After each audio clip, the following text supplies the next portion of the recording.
Hello दोस्त, virtual channel में आपका स्वागत है।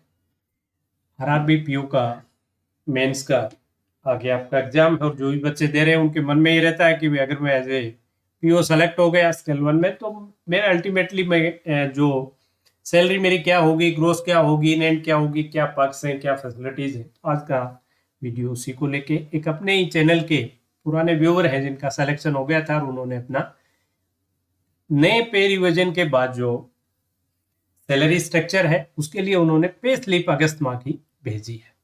तो इसके अंदर अगर बाकी उन्होंने अपने नाम वगैरह सब छुपा लिए हैं, डेजिग्नेशन सिर्फ दिया है। और दूसरा बंगिया ग्रामीण विकास बैंक में उनका, तो ये देखिए बीएमसी हाउस इतना district Murshidabad, Berhampore post Berhampore district Murshidabad. तो ये कोई एक छोटा कोई टाउन टाइप कोई जगह है जहां इनकी पोस्टिंग रही है।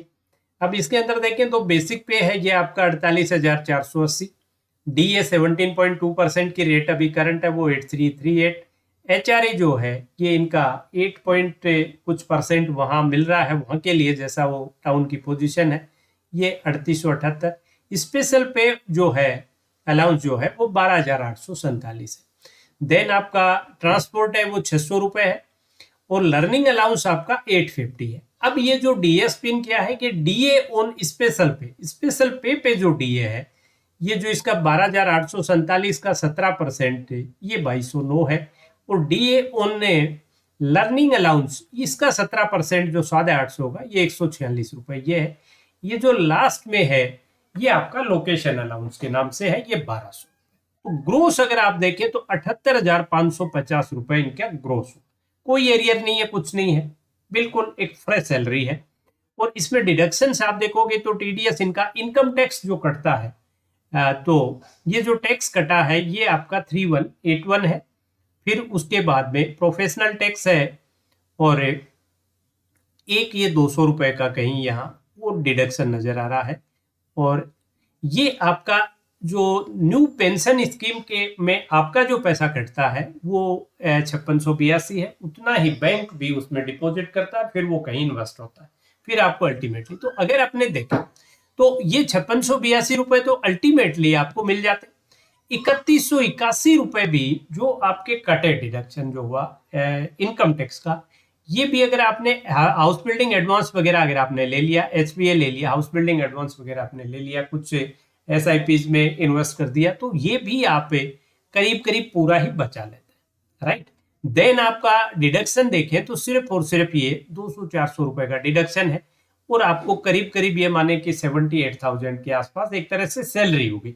इन हैंड ओबियस है टाइम बिंग एक बार आपके पैसे कट गए और इन हैंड 69,287 मिले। लेकिन 69,287 में भी जो आपके 3181 रुपए कटे हैं टैक्स के, इनकम टैक्स के, ये भी अल्टीमेटली जब आप रिटर्न फाइल करते हो और आपके कुछ इन्वेस्टमेंट है, जैसे आपने हाउस बिल्डिंग एडवांस वगैरह अगर ले लिया तो उसके बाद वो एक अच्छी खासी अमाउंट आपके डिडक्शन में आ जाते हैं, क्योंकि जितना भी पे आपने किया वो इंटरेस्ट वो पूरा डिडक्ट हो जाता है, तो ये आप में बचा लेते हो करीब करीब, राइट।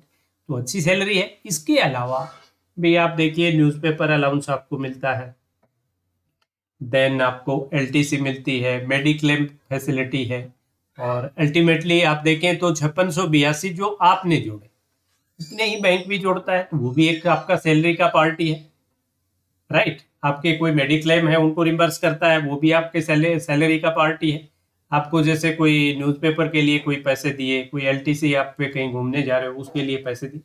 अब नए सेटलमेंट में ये काफी कुछ इन्होंने इम्प्रूव कर दिया है, अच्छा कर दिया है। मतलब अभी भी थोड़ी गुंजाइश है और थोड़ा अच्छा करना चाहिए था। स्केल वन की सैलरी अगर 1 लाख के आसपास होती तो और अट्रैक्टिव होती। एक जमाना था तब बैंकिंग सेक्टर में गवर्नमेंट सेक्टर से 20-25% कम से कम ज्यादा सैलरीज होती थी। पक्ष तो अभी भी अच्छे हैं, फैसिलिटीज अच्छी हैं, जैसे आप बैंक्स में देखो। और वो जो हाउस बिल्डिंग एडवांस जो मिलता है वो बहुत शानदार है।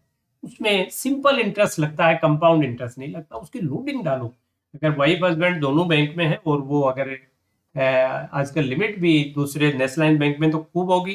पर्टिकुलर जो ये जो रीजनल बैंक्स में इनमें शायद अलग अलग है, सबका थोड़ा थोड़ा वेरी करता रहता है।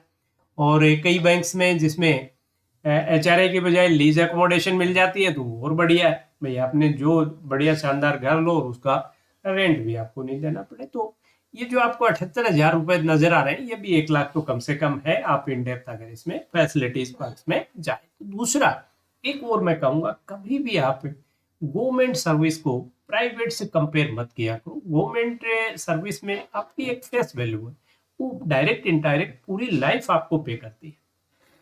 थोड़े स्ट्रेस है बट आपकी फेस वैल्यू भी। कारपोरेट सेक्टर में आप ले कितने बड़े पद पे बैठे, आपकी सोसाइटी में फेस वैल्यू उतनी नहीं होती, राइट? क्योंकि एक छोटा सा दायरा है, छोटी सी कंपनी है, और इसमें आप एक बहुत बड़ी ऑर्गेनाइजेशन से जुड़ जाते हैं। मान लो आपकी पोस्टिंग कहीं भी है, जैसे रूरल बैंक्स का एक बेनिफिट ये भी है कि आपको घर के नजदीक पोस्टिंग मिल जाती है। तो जिस भी शहर में, कस्बे में आपकी पोस्टिंग है, वहाँ ऐसा कोई काम नहीं है जो लीगल हो और जिसके लिए आपको लाइन में लग के काम करवाना पड़े। डेफिनेटली आपको जो भी कोई भी विभाग है वो आपको प्रायोरिटी देगा कि आप अगर आप बताएंगे कि मैं फला बैंक में assistant manager, as assistant manager, जो भी आपकी डेजिग्नेशन है, भले आप क्लर्क हैं, मैनेजर है, कि मैं वर्क कर रहा हूँ, तो वो आपको प्रायोरिटी देगा, वो डेफिनेटली आपको चेयर ऑफर करेगा और आपका काम करवाएगा, राइट? दूसरा, सोसाइटी में जो दूसरी आपकी सोसाइटी में भी लोग आपको इज्जत औरों से ज्यादा दें। तो कारपोरेट से इसको कंपेयर मत किया करो, अच्छा जॉब है, और अगर मन लगा के करते हो तो प्रमोशन भी अच्छे। तो आज के सेशन में इतना ही। That's all for today session. Have a nice day.